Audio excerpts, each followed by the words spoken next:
Muy buenas tardes a todos, a todas. Realizo este video con motivos de que no voy a poder estar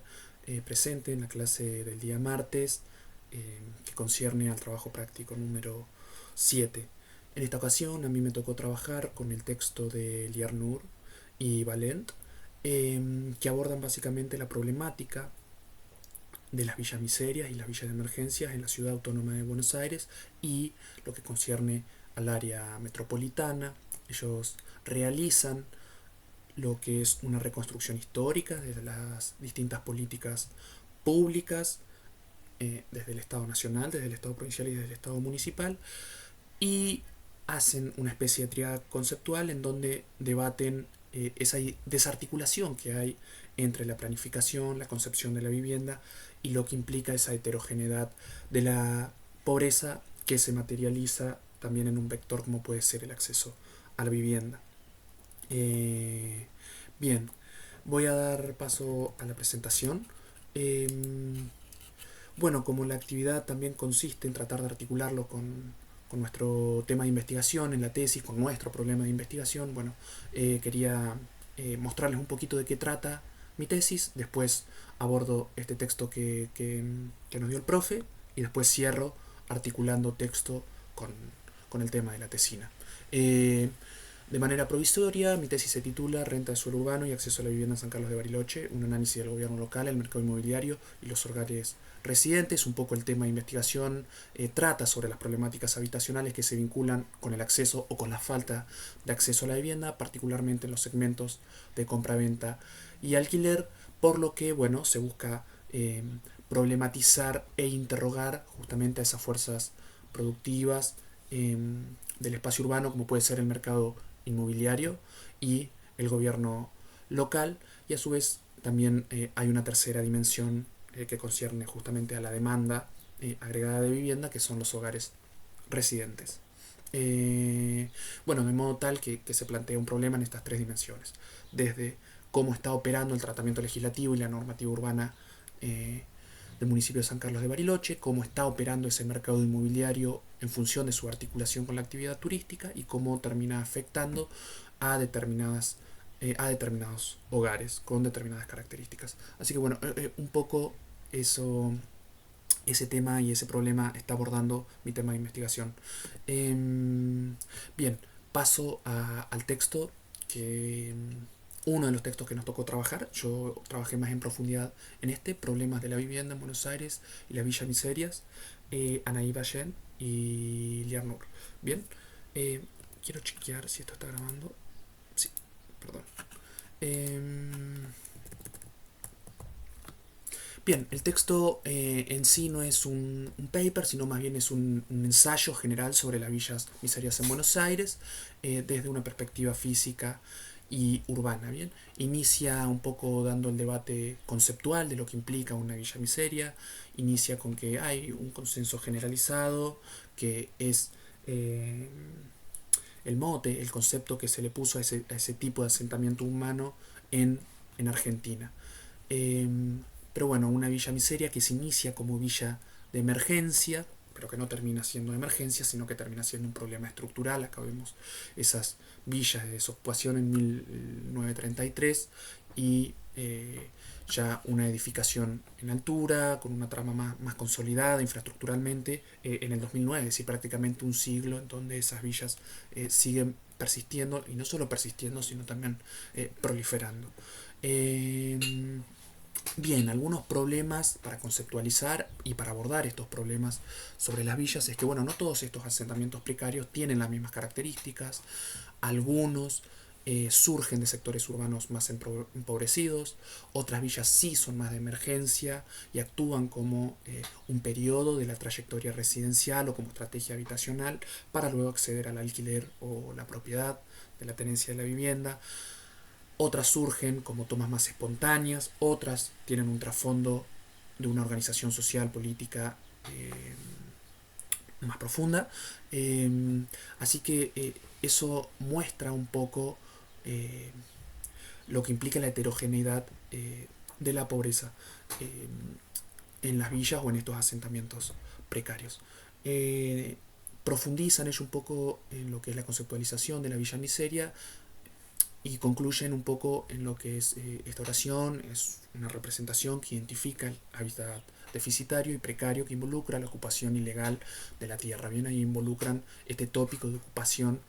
ilegal de la tierra, pero bueno,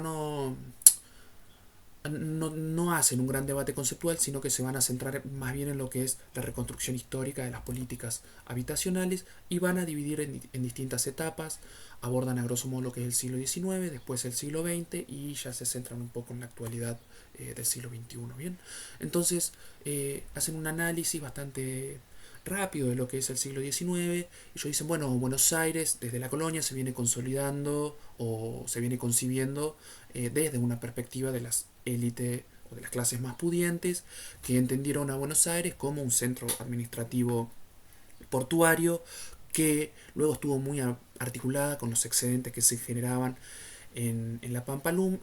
húmeda y que fue dando a un tipo de producción propietaria extensiva hacia el oeste, es decir, una estructura de la propiedad latifundista que bueno, fue bloqueando un poco ese acceso a la propiedad, ese flujo de personas. Ya a principios del siglo XX empiezan a darle un análisis con mayor profundidad y dicen, bueno, Argentina entra en un proceso de migración transoceánica, fundamentalmente mano de obra, que llega desde Europa a los grandes centros urbanos portuarios, Buenos Aires, Rosario, y que empieza a haber una especulación justamente en la valorización de las tierras. A su vez, este núcleo urbano, Buenos Aires, empieza a ser una fuente de trabajo donde también empieza a haber una migración no solo transoceánica, sino también que viene desde el espacio rural hacia el espacio urbano. También esas redes de transporte que se empiezan a consolidar, sean marítimas, sean terrestres, también consolida esa migración y ese asentamiento de personas en la ciudad de Buenos Aires. Y es una problemática que empieza a ser alertada por los órganos de gobierno y se crea esta primera Comisión Nacional de Casas Baratas que va a perdurar desde 1915 hasta 1943. Ya adentrados en la década infame, en la década de 1930, bueno, empieza en esta restauración conservadora, también empieza a predominar sobre las concepciones de la vivienda una perspectiva conservadora. Muchos de los textos, de las planificaciones de la época remiten a estos autores como Leopoldo Lugones, Acosta, Le Corbusier de Francia, con concepciones, por ejemplo, antagónicas con las que va a debatir justamente Lefebvre. Ya con la incursión del peronismo clásico, o bueno, en 1943 con el GO, se acentúa esa etapa sustitutiva de importaciones por industrialización que ya se había dado inicio en la década del 30, pero que bueno, reproduce y acentúa esa migración que se da desde el espacio rural hacia el espacio urbano. Y acá sí empieza a haber, en el marco del establecimiento de la política social en general, también hay un establecimiento de la política habitacional en particular que tiene distintas directrices. Bueno, se empiezan a establecer distintos conjuntos habitacionales de tipología en monobloque, en lo que es las áreas más densamente urbanizadas, y después empieza a haber una planificación de barrios de vivienda ya en los cordones más periféricos. Otro de los lineamientos que se modifican, por ejemplo, es el crédito blando, el apalancamiento en los créditos hipotecarios. Cuando se modifica la Carta Orgánica del Banco Hipotecario Nacional, primero se lo nacionaliza y después se empieza a otorgar créditos blandos fundamentalmente a trabajadores sindicalizados, y esto es una de las críticas que van a hacer los autores, porque bueno, justamente estas políticas van a estar direccionadas a trabajadores que están dentro de la economía formal, dentro de la economía en blanco, y excluye a aquellos de la economía justamente informal o que no han entrado en una estructura de sindicalización. Bien, bueno, otra de las políticas que se lleva a cabo, por ejemplo, es el congelamiento de precios en los alquileres. Bien, luego de 1955, en la etapa que se puede o que la denominan como el consenso del desarrollismo, si bien acá hay gobiernos más de facto y otros constitucionales, bueno, hay un consenso dentro de ese paradigma desarrollista en donde la industria de la construcción y donde concatenado también viene esa producción de vivienda, bueno, ingresan todo dentro de una planificación económica. También, bueno, se crea esta Comisión Nacional de la Vivienda que realiza el primer censo de villas de emergencia, esto es 1956, y ya contabiliza 21 villas miserias en lo que va a ser después Ciudad Autónoma de Buenos Aires y 41 en el área del Gran Buenos Aires, lo que implica el 2% de esa población metropolitana. Bueno, ya para 1970 incursiona también como actor político importante y que resaltan estos autores lo que es la Iglesia Católica, también el avance de ciertas organizaciones con tendencia comunista que empiezan a trabajar dentro de lo que van a ser estas villas miserias, y donde empieza a haber un debate también al interior de la iglesia como al interior de la academia, si esas villas miserias hay que erradicarlas o que, bueno, si se radican y se empieza a trabajar por un lado en ese mejoramiento de infraestructura, de condiciones materiales de vida, pero también se empieza a ver a esa población como un potencial actor político para una eventual revolución. Sin embargo, bueno, esa erradicación no termina de suceder y esa erradicación como actor político tampoco termina de suceder. Ya con la última dictadura militar, con el proceso de reorganización nacional, bueno, la villa empieza a verse como un objeto de represión, es decir, la concepción de la villa en esta época se posiciona a las antípodas de lo que van a ser en ese primer peronismo y en esa etapa de consenso desarrollista. Pero bueno, la política de vivienda persiste.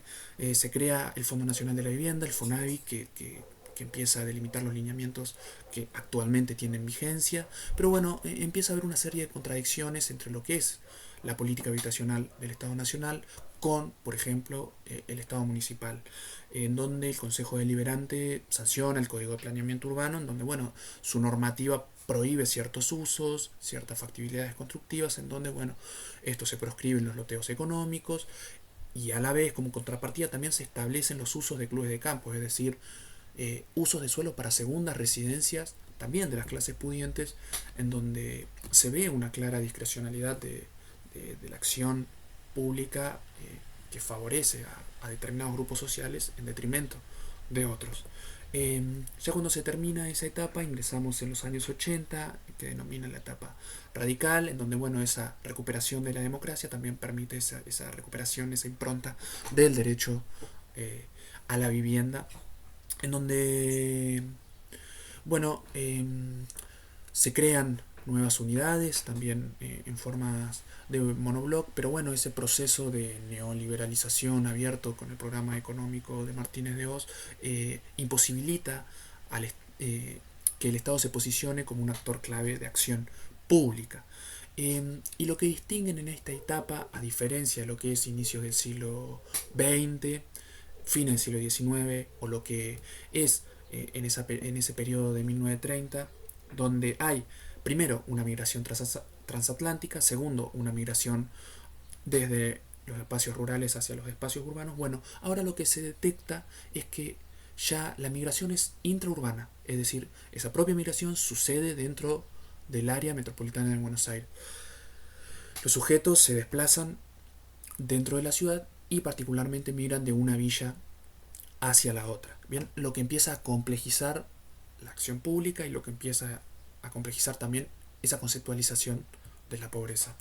Ya en 1990 nuevamente hay un retroceso en lo que es, de nuevo, la política habitacional en general y la política habitacional en particular. Primero, porque se privatiza el Banco Hipotecario Nacional. Segundo, porque con la reforma del Estado se descentralizan los fondos, los fondos del FONAVI, es decir, se lo descentraliza a los estados provinciales, lo que conlleva también una drástica de financiación. Por otro lado, hay una privatización de los servicios públicos que en paralelo encarecen lo que es el costo de vida urbana. Así que hay una reducción de la política pública en donde, bueno, ese estado de características devenidas del Consenso de Washington, bueno, se supeditan a lo que es la regulación dominial y no mucho más, es decir, esa regulación dominial de aquellas villas que habían estado previamente ocupadas de manera ilegal. Ya con la culminación de ese modelo de la convertibilidad, de esa paridad cambiaria, bueno, el kirchnerismo busca una recentralización nuevamente de los recursos en lo que son los planes federales de la vivienda, intensifica esa producción de la vivienda también en un marco en donde nuevamente se busca un contexto virtuoso con la industria de la construcción y con la obra pública. Asimismo, se incluye en el organigrama del Poder Ejecutivo Nacional nuevas secretarías que empiezan a tener competencias en el área. Y ya la última etapa, post-2015, no la aborda este texto, pero bueno, se puede seguir profundizando en esa línea. Entonces, ¿cómo articulo yo lo que es este texto con mi tema de investigación? Ah, perdón, y me quedan las reflexiones finales del texto que dicen que, bueno, es un problema que excede también a esta conceptualización de la política pública, porque, bueno, el territorio urbano argentino sigue estando en manos de fuerzas que no tienen ni nombre, que no tienen ni control y que a su vez están atravesadas y que se agudizan por ese proceso de globalización que, bueno, estimula el crecimiento en determinadas áreas productivas, pero bueno, a costas de devastar otras. Que bueno, también debaten este tema de si hay que erradicar o erradicar las villas. Bueno, dicen que esta idea de erradicación termina siendo un residuo ideológico, porque la realidad que hoy en esas villas que persisten, a pesar de que hubieron políticas de integración sociourbana, hoy actúan más como zona liberada, es decir, al servicio del narcotráfico, al servicio de la delincuencia organizada, etcétera, y que a su vez hay que ver otras problemáticas puntuales como son la reproducción de vida directamente en el seno de las villas. Ya hay cuartas generaciones de familias que viven, que nacen, viven y terminan muriendo en las villas. Bien, la articulación que yo hago con mi tema de investigación es, bueno, tratar de hacer una reconstrucción histórica como hacen Ballet y Liernur. Bueno, si se ve lo que se ve en Bariloche, es que ahí se puede distinguir una primera etapa en el siglo XX, previa a lo que es el establecimiento de parques nacionales, con un municipio que aún no supera los 6.000 habitantes, donde todavía no hay grandes problemas habitacionales, todavía una economía rural muy vinculada a lo agrícola pastoril, eh, y como un pueblo de frontera. Pero bueno, ya a partir de 1913 empieza a haber superposición entre esas competencias que tiene el municipio y que tienen las áreas de parques nacionales, por lo que bueno, el mercado de tierras empieza